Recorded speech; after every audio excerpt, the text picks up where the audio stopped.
Welcome back, listeners, to the Religious Studies Project. We're powering on through academic year 2017-2018. Can't believe quite how many weeks we are into our new year at the RSP. I'm Christopher Carter, joined by David Robertson. And today we've got an interview with Erica Bornstein, conducted by Giuseppe Bolotta and Catherine Scheer, who you'll remember from a fortnight ago, because this is part of our NGOs series. So the series is Religion and NGOs. It's edited by R. Michael Feener, and it's sponsored primarily by the Henry Luce Foundation. So thanks to them for bringing this to your ears. And this interview is on Beyond Faith-Based Organizations, Religion and NGOs in Comparative Perspective. So I'm quite happy to hand over to Catherine, Giuseppe and Erica. If you are, David.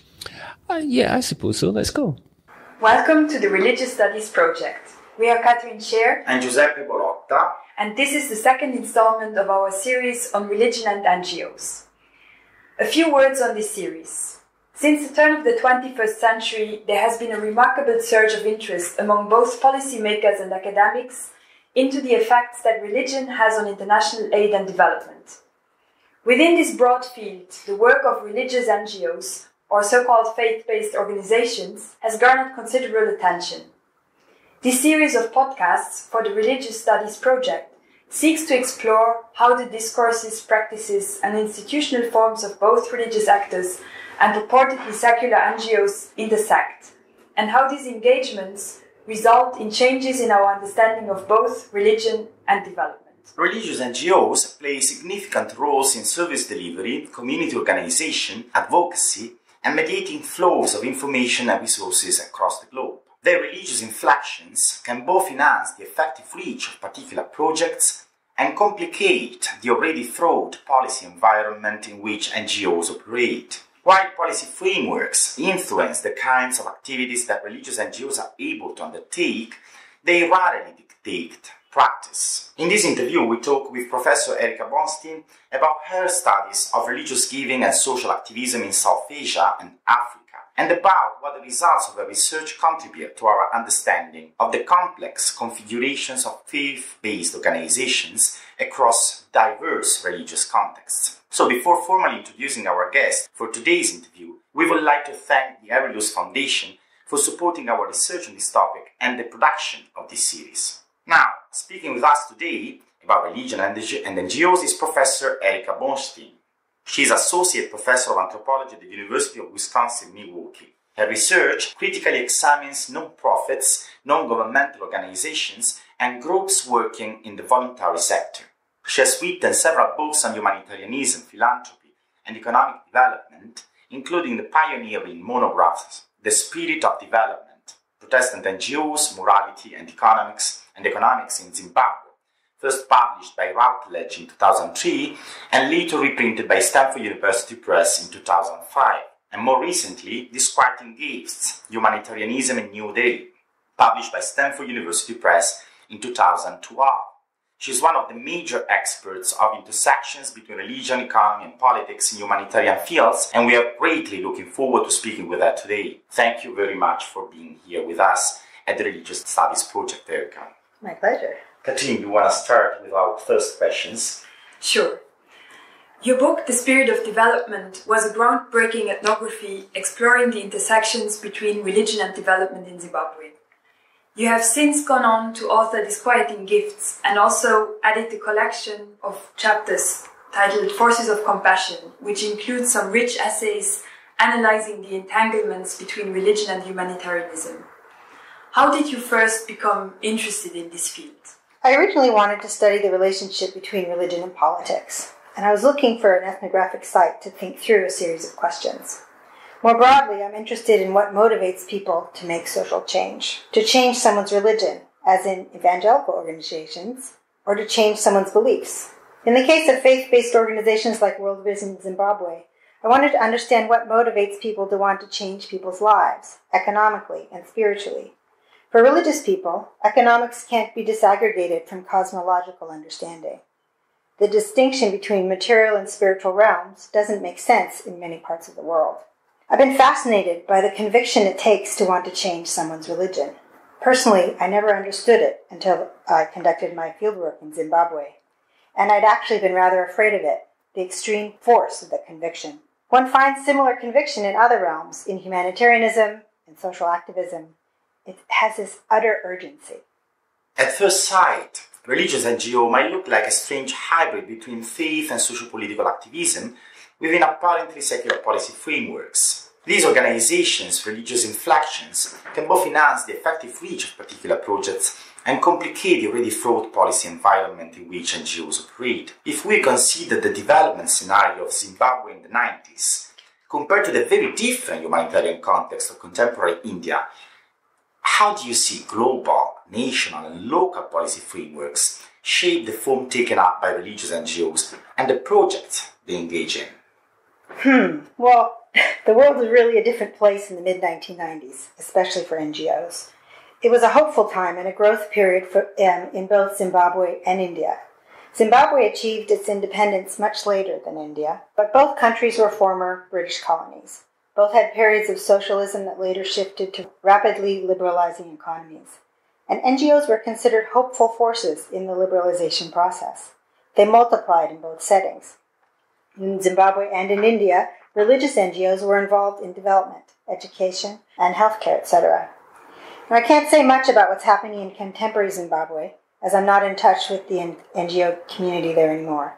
But in India and in other parts of the world that have strong states and strong civil society traditions, such as Russia, Egypt, and Turkey, the state has become very suspicious of the nonprofit sector. And the nonprofit sector has come to signify an arena of potential dissent. Of course, this varies according to the religious orientation of the state, or if it's secular, and the laws protecting nonprofits in each context. So global policy frameworks are less influential these days than national ones, which can restrict funding that crosses borders. Right.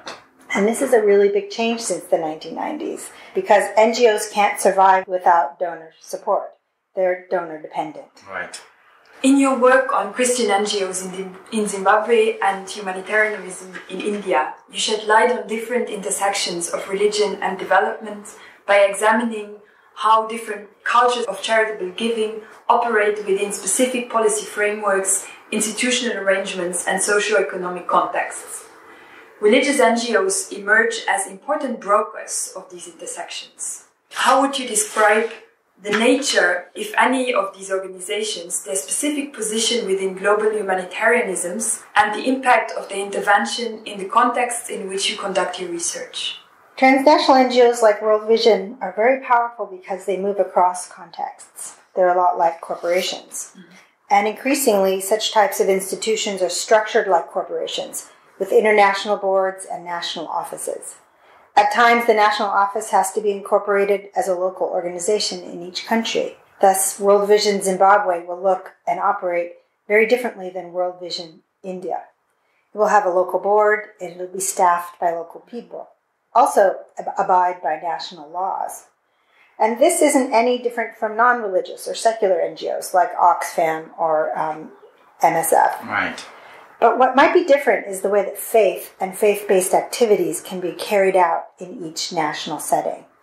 And for anthropologists like me, this makes a lot of sense because context really matters. It poses specific empirical questions for anthropologists. If one studies a faith-based organization, one must ask what that means in each particular context. Thank you so much, Erica. Another question for you.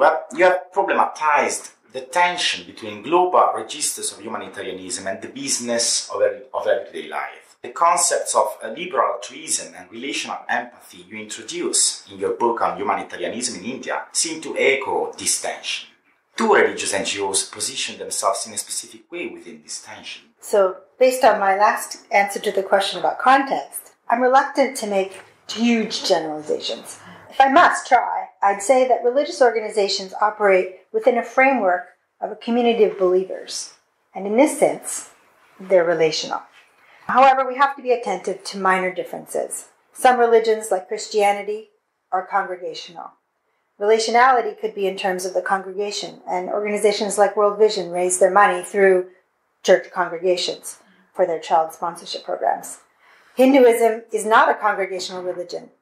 Nonetheless, I would say that the language of belonging and kinship can be extended to relationships in Hinduism as well, perhaps with deities, for example. Now, liberal altruism, the way I've conceived of it, privileges institutions over people and the individual or cause over known relationships. It's more abstract. In this sense, it could be a motivating force for Christian philanthropy as well. So these are empirical questions that have to be explored in context. When we understand patterns of motivation and social action, it's easy to see larger social processes at work. So it's an empirical question. What's motivating for people to help others? Well, liberal altruism might motivate someone to give to a cause or volunteer millions of miles away.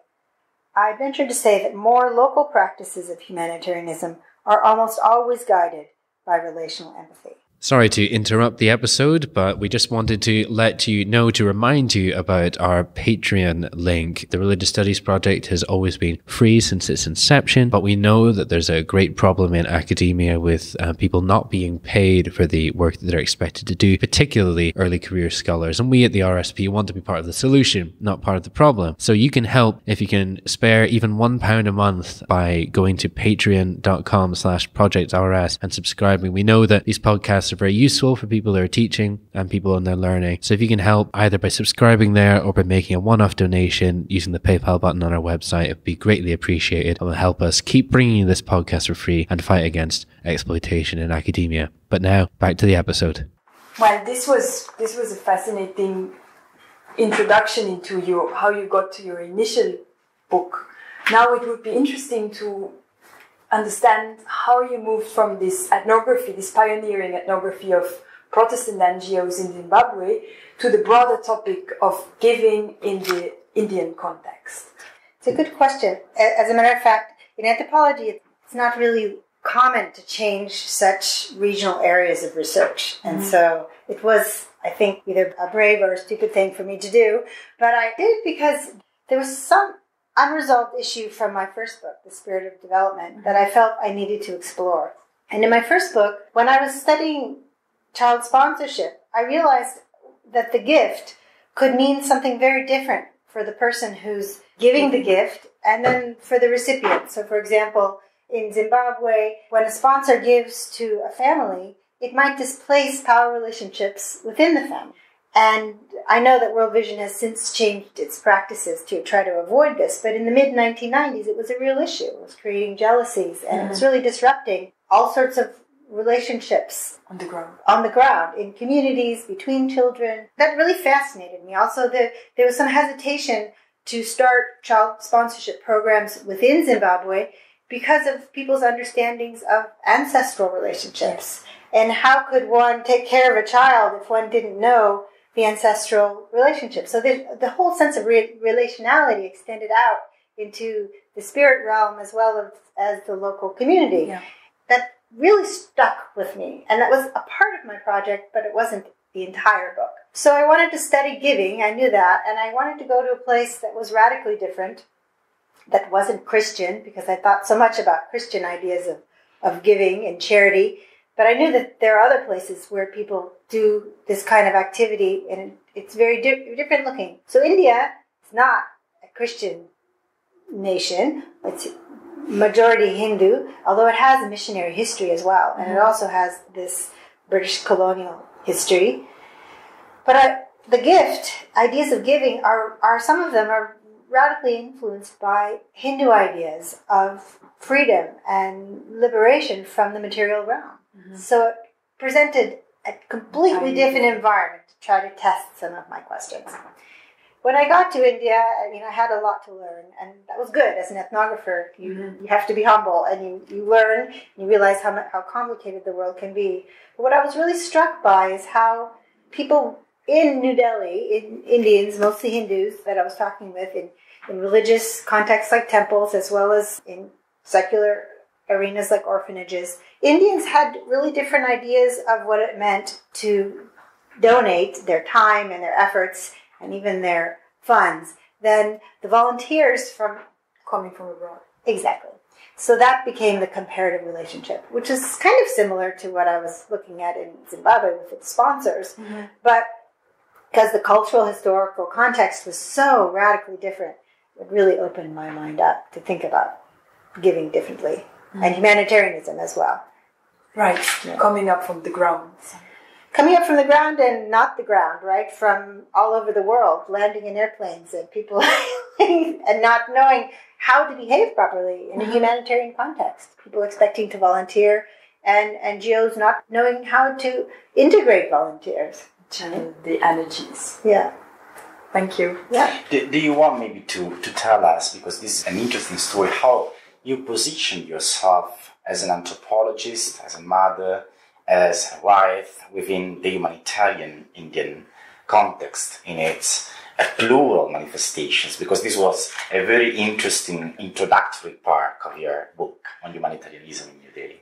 Sure. I mean, that was another aspect of the fieldwork for my second book that was just very different than my first one. My first book was my dissertation, and I went all by myself to a place where I had no connections except for some scholar friends who had introduced me to people, and I was viewed by many people as a kind of oddball, right? What kind of woman comes so far away and leaves all of their relationships to spend a year in this place trying to understand our world?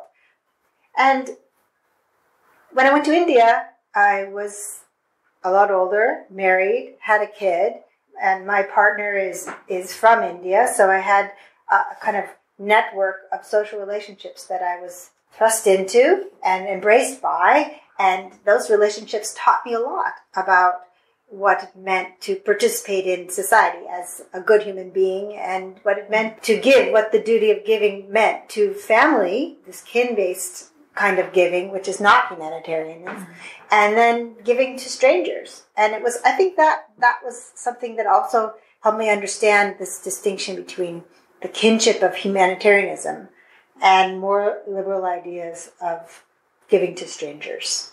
And I think there, on your concluding notes, you kind of put into context the Western perception of giving, emphasizing agency, putting it in a larger context. Could you maybe say a few words on the broad picture? Well, the broad picture, this comes out of the tradition of liberal thought, and this is something that I encounter when I teach my classes on humanitarianism and human rights, and I teach the canon of this tradition, and students really understand it and it comes naturally to them. But then when they're forced to think about giving practices or humanitarian caring practices in other cultural contexts, they start to get more confused, right?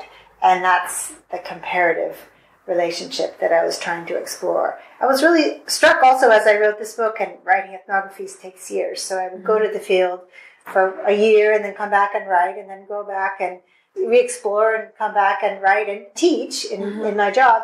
And it was teaching students who really, really were desperate to go and volunteer somewhere and participate in the world and experience the world through charitable dynamics and charitable engagement that made me think about this liberal altruism as well. And some of my students had actually been on mission trips. So they come to classes on human rights or humanitarianism with their own religious-based experience of doing humanitarianism.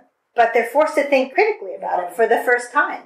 And it's very exciting to see their worlds opening up, because they're beginning to really analyze their own experience and the experience of others. Maybe a last question, Erica. You told us before that you are working on a new exciting project, and so maybe you can tell us a little bit more about this and how this project is departing from your previous projects in both Zimbabwe and India. How are these projects, if they are related somehow?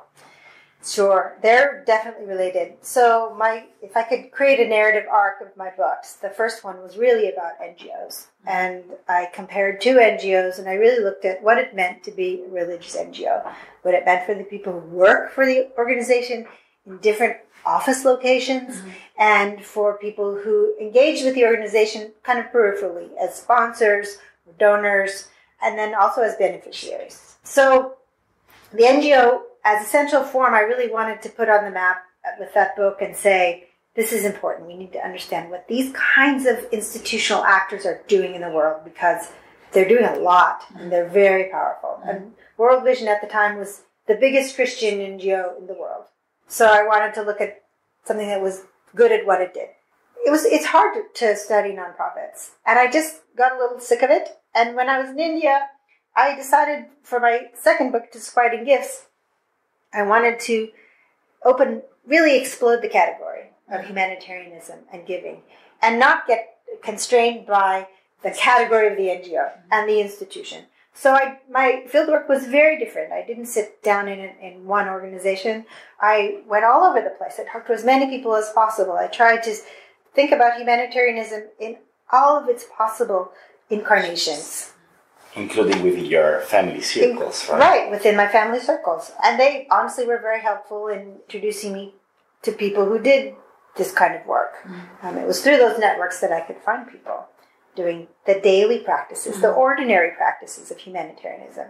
And Indian ideas of dan or seva, they're not extraordinary, right? They're ordinary. And that's important to think about as well. Right. But then, just like my first project where there was an unresolved question that I had to explore, I found another one, my second project, which has turned into my third one, which is this incredible pressure by the state and by other NGOs in India to figure out how to do their work better, how to regulate this crazy, unruly, dynamic, diverse sector called the nonprofit sector.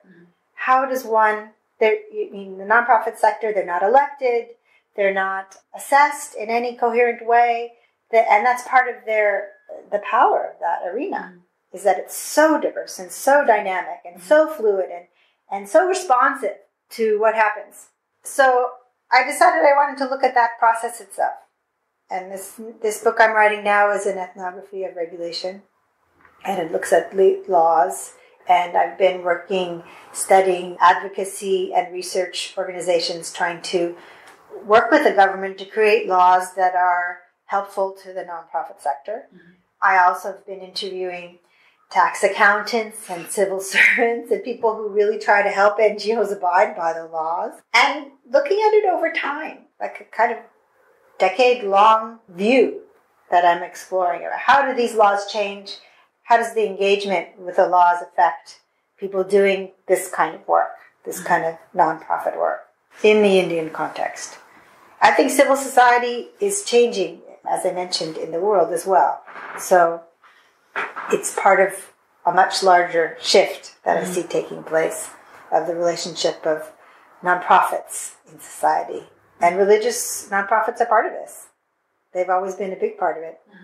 We are greatly looking forward to this book. Thank you. So one could listen to Erica for hours, but our time is over. So once again, thank you very much, Professor Bornstein, for joining us at the Religious Studies Project. Thanks very much for inviting me.